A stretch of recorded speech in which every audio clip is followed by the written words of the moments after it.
ನಮಸ್ತೆ ವೀಕ್ಷಕರೇ, ನನ್ನ ಚಾನಲಿಗೆ ನಿಮಗೆ ಸ್ವಾಗತ.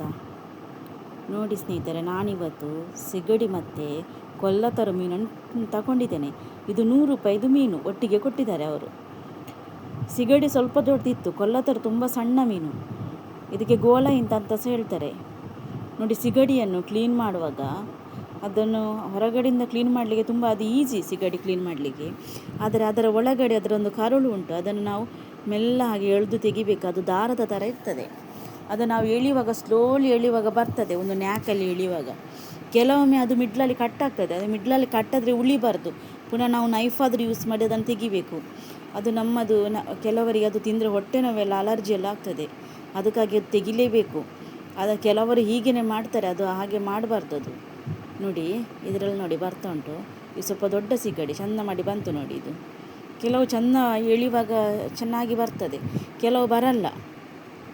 ದೊಡ್ಡ ಸಿಗಡಿದೆಲ್ಲ ಈಸಿಯಾಗಿ ನಾವು ಎಳಿಬೋದು, ಸಣ್ಣ ಸಿಗಡಿದು ಬರೋದಿಲ್ಲ ಅದು. ನೋಡಿ, ಅದು ಎಷ್ಟು ನೀಟಾಗಿ ಬಂತು. ಒಂದು ನ್ಯಾಕಲ್ಲಿ ಎಳೆದ್ರೆ ಅದು ನೀಟಾಗಿ ಎಳೆದ್ರೆ ಬರ್ತದೆ ಅದು. ಇವತ್ತು ಸಿಗಡಿ ಮತ್ತು ಕುಂಬಳಕಾಯಿ ಹಾಕಿ ಒಂದು ಸುಕ್ಕ ಮಾಡುವಂತ ಎಣಿಸಿದ್ದೇನೆ. ನೋಡಿ, ಇದು ನೋಡಿ ಸಣ್ಣ ಸಿಗಡಿ ನೋಡಿ, ಇದರದ್ದು ನನಗೆ ಬರ್ತಾ ಇಲ್ಲ ನೋಡಿ. ಅದು ಬರದಿದ್ದರೆ ಸ್ವಲ್ಪ ಕಟ್ಟಾಗ್ತದೆ ಮತ್ತು ಸಿಗೋದಿಲ್ಲ. ಅದಕ್ಕೆ ನಾವು ಎಂತ ಮಾಡಬೇಕಂದ್ರೆ ನೈಫನ್ನು ಯೂಸ್ ಮಾಡಿ ಮೇಲಿಂದ ಮೆಲ್ಲ ಅದಕ್ಕೊಂದು ಮಾರ್ಕ್ ಮಾಡಬೇಕು, ಕಟ್ ಮಾಡಬೇಕು. ನೋಡಿ, ಆ ಥರ ಕಟ್ ಮಾಡಿ ನಾವು ತೆಗಿಬೇಕು. ಟ್ರೈ ಮಾಡ್ಬೋದು ಹಾಗೆಯೇ ಎಳೆದ್ರೆ ಅದು ಉದ್ದಕ್ಕೆ ಬಂದರೆ ಅದು ಒಳ್ಳೆಯದು. ಯಾಕಂದರೆ ಸಿಗಡಿ ಮೇಲೆ ಕಟ್ಟಾಗೋದಿಲ್ಲ. ಇಲ್ಲದಿದ್ದರೆ ಎಲ್ಲ ಕಟ್ ಮಾಡಬೇಕಾಗ್ತದೆ. ಒಮ್ಮೆಲೆ ನಿಮಗೆ ಹಾಗೆ ಬರದಿದ್ದರೆ ನೀವು ಕಟ್ ಮಾಡ್ಕೊಳ್ಬೋದು.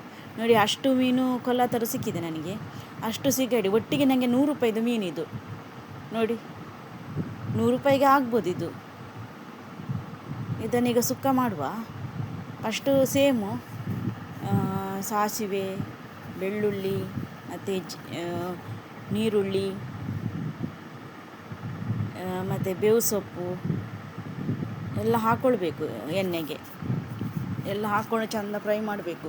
ಬೇವು ಸೊಪ್ಪು, ಟೊಮೆಟೊ, ಕಾಯಿ ಮೆಣಸು ಮತ್ತು ಶುಂಠಿ ಅದೆಲ್ಲವೂ ಹಾಕ್ಕೊಳ್ಬೋದು.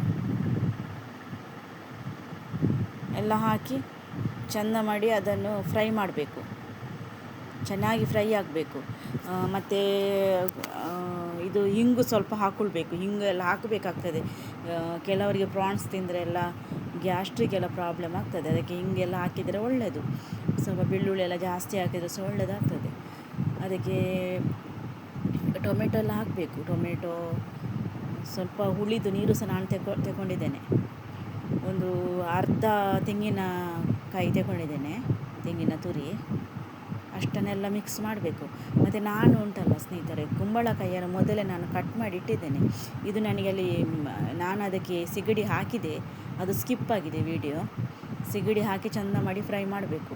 ಕುಂಬಳಕಾಯಿ ನಾವು ಮೊದಲೇ ಹಸಿ ಇದ್ದರೆ ನಾವು ಟೊಮೆಟೊ ಹಾಕಿದ ನಂತರ ಕುಂಬಳಕಾಯಿ ಹಾಕಿ ತುಂಡುಗಳನ್ನು ಹಾಕಿ ಚೆಂದ ಮಾಡಿ ಬೇಯಿಸಬೇಕು. ಮತ್ತು ಅರ್ಧ ಬೇಯುವಾಗ ಮತ್ತು ಸಿಗಡಿ ಹಾಕಿದರೆ ಸಾಕು. ಯಾಕೆಂದರೆ ಇದು ಸಿಗಡಿ ಬೇಗ ಬೇಯ್ತದೆ. ಇವತ್ತು ನಾನು ಕುಂಬಳಕಾಯಿ ಆಲ್ರೆಡಿ ಬೇಯಿಸಿ ಇಟ್ಟಿದ್ದೇನೆ. ಅದು ಮೊನ್ನೆ ನಾನು ಒಂದು ಅರ್ಧ ಕುಂಬಳಕಾಯಿಯನ್ನು ಬೇರೆ ಪದಾರ್ಥ ಮಾಡಿದರೆ, ಈಗ ಅರ್ಧ ಕುಂಬಳಕಾಯಿಯನ್ನು ಬೇಯಿಸಿ ಇಟ್ಟಿದ್ದೇನೆ ನಾನು. ಈಗ ನಾವು ಸ್ವಲ್ಪ ಹುಳಿ ನೀರು ಹಾಕಬೇಕು. ಇದು ಉಪ್ಪು ಹುಳಿ ಖಾರ ಕರೆಕ್ಟ್ ಇದಕ್ಕೆ ಸಿಗಡಿಗೆ ಎಳಿಬೇಕು. ಉಪ್ಪು ಹಾಕುವಾಗ ಸ್ವಲ್ಪ ನೋಡಿಕೊಂಡು ಹಾಕಿ. ಕೆಲವೊಮ್ಮೆ ಸಿಗಡಿಗೆ ಉಪ್ಪು ಜಾಸ್ತಿ ಆಗ್ತದೆ. ಒಮ್ಮೆಲೆ ಹಾಕಬೇಡಿ, ಉಪ್ಪು ಸ್ವಲ್ಪ ಸ್ವಲ್ಪ ಹಾಕಿದರೆ ಸಾಕು ಇದಕ್ಕೆ. ಮತ್ತು ಇದು ಚೆಂದ ಮಾಡಿ ಅದು ಬೆಂದ ನಂತರ ಒಂದು ಸಲ ನಾನು ಬೇಯಿಸಿದ ಕುಂಬಳಕಾಯಿಯನ್ನು ಸೇರಿಸಿದೆ. ಕುಂಬಳಕಾಯಿ ನಾನು ಬೇಯಿಸಿಟ್ಟಿದ್ದರಿಂದ ಅದು ಮತ್ತೆ ಸೇರಿಸಿದ್ದು.